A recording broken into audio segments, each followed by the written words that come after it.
প্রশ্ন পড়ে যোগ হবে না বিয়োগ হবে এটা বোঝার একটা ব্যাপার আছে। তো আমি যেটা বলতে চাচ্ছিলাম যে এখানে এসে হচ্ছে মোস্ট অফ দ্য স্টুডেন্ট ভর্তি পরীক্ষায় পিছিয়ে পড়বে, তাই আমাদেরকে এই বিষয়টা খুব ভালোভাবে জোর দিতে হবে। আসসালামু আলাইকুম, সম্মানিত অভিভাবক। আজকের এই ভিডিওটি আপনাদের জন্য যারা ভর্তি পরীক্ষার জন্য নিজের সন্তানকে প্রস্তুত করতেছেন। আজকের এই ভিডিওটি শুরু থেকে শেষ পর্যন্ত দেখবেন, আশা করি ভর্তি পরীক্ষা সম্পর্কে টোটাল একটা ধারণা পাবেন। তো আমি যে বিষয়টা নিয়ে আজকে কথা বলবো, আমাদের ভর্তি পরীক্ষার ক্ষেত্রে যে বিষয়গুলো থাকে, বিশেষ করে মেজর সাবজেক্টগুলো বাংলা, ইংরেজি ও গণিত। আমি আজকে কথা বলবো গণিত বিষয়টাকে নিয়ে, এবং মেজর সাবজেক্টগুলোর ভিতরে এই গণিত সাবজেক্টটা সবচেয়ে বেশি গুরুত্বপূর্ণ। কেননা আমরা প্রশ্ন বিশ্লেষণ করে গণিতের ক্ষেত্রে যেটা দেখতে পারলাম যে ম্যাক্সিমাম গণিতের প্রশ্নগুলো সহজ হয়। 15-র ভিতরে 10 মার্ক সহজ হয়, আর বাকি 5 মার্ক যে আসে সেটা হচ্ছে 50 থেকে 60% পোলাপান পারবে, আর 40% পোলাপান হয়তো এটা না পারার কথা। বিশেষ করে যাদের বাচ্চা রিডিং ক্লিয়ার না, বা একটা বাংলা লাইন পড়ে সেটা বুঝতে পারে কম, এরকম স্টুডেন্ট হলে সেক্ষেত্রে হচ্ছে ভর্তি পরীক্ষায় টিকা একটু টাফ হয়ে যাবে। তো আচ্ছা, আমি ধারাবাহিকভাবে একটু আলোচনা করি। আমাদের যে প্রশ্ন সামনে দেখতেছেন, এটা মতিঝিল আইডিয়াল 2017 সালের প্রশ্ন।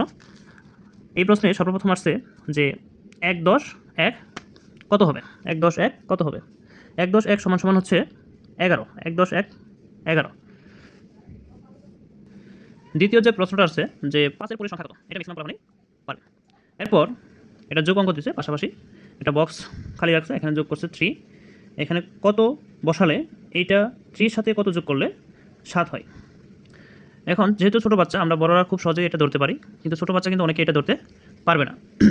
এক্ষেত্রে এটা আমরা যদি উত্তরটা লিখি যে এটা 4 যোগ করলে 7 হয়। এরপর 4 নম্বর প্রশ্ন দিছে 37, 38 ও 49 সংখ্যাগুলোর ভিতরে কোনটি বড়। এটা হচ্ছে আপনার যারা সংখ্যাগুলো খুব ভালোভাবে পড়বে সেক্ষেত্রে তারা খুব সহজে এটা লিখতে পারবে। এই প্রশ্নগুলো খুবই সহজ। এরপর অঙ্কে লেখো এবং কথায় লেখো। এই টাইপ যত ধরনের প্রশ্ন আসবে এগুলো খুব সহজ হবে। 11, তারপর আছে 8, তারপর আছে 15, তারপর আছে 16, তারপর আছে 20। তো এই প্রশ্নগুলো আমাদের যে স্টুডেন্টগুলো রয়েছে আশা করি সবাই পারবে। তারপর কথায় লেখো 7, তারপরে 9।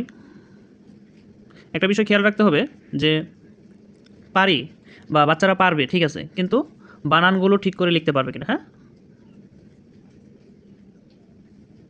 17, 19,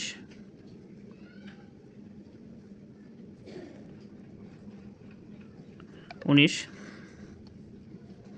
তারপরে 27। আমি যে পর্যন্ত প্রশ্নটা সলভ করলাম এই পর্যন্ত 10 মার্ক। তো এই 10 মার্ক সব স্টুডেন্টই পারবে। এরপরে একটি ডাকের অঙ্ক রয়েছে, বিশেষ করে ক্লাস 2 এর জন্য।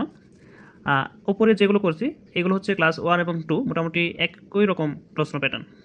তো নিচের ডাকের অঙ্কটা হচ্ছে এরকম যে করিমের কাছে 14টি লাঠিম ছিল, সে 6টি লাঠিম বিথিকে দিল। তার মানে এখানে বোঝাচ্ছে তার কাছে ছিল 14টি লাঠিম, সে বিথিকে 6টি লাঠিম সে বিথিকে কী করছে, 6টি লাঠিম দিল। তার কাছ থেকে 14টি থেকে দিয়ে দিচ্ছে 6টি। এক্ষেত্রে স্টুডেন্টকে কিন্তু অবশ্যই এটা পড়ে বুঝতে হবে যে এখান থেকে 14টা থেকে সে 6টা লাঠিম দিয়ে দিয়েছে, এটা এখানে বিয়োগ করতে হবে নাকি যোগ করতে হবে। যোগ অথবা বিয়োগের যে বিষয়টা, এটা প্রশ্ন পড়ে বোঝার এটা কিন্তু সবচেয়ে বেশি ইম্পর্টেন্ট। একজন স্টুডেন্ট যেহেতু তারা খুব ছোটো বাচ্চা, ক্লাস 1-এ যারা পড়ে তারা 2-এ অ্যাডমিশন দেবে, এবং যারা কেজিতে পড়ে তারা হচ্ছে 1 অ্যাডমিশন দেবে। সেক্ষেত্রে এই ধরনের প্রশ্নগুলো কারো কাছে সহজ লাগতে পারে, বাট অনেকের কাছে আবার এগুলো কঠিনও লাগতে পারে, বা প্রশ্ন পড়ে যোগ হবে না বিয়োগ হবে এটা বোঝার একটা ব্যাপার আছে। তো আমি যেটা বলতে চাচ্ছিলাম যে এইখানে এসে হচ্ছে মোস্ট অফ দ্য স্টুডেন্ট ভর্তি পরীক্ষায় পিছিয়ে পড়বে, তাই আমাদেরকে এই বিষয়টা খুব ভালোভাবে জোর দিতে হবে।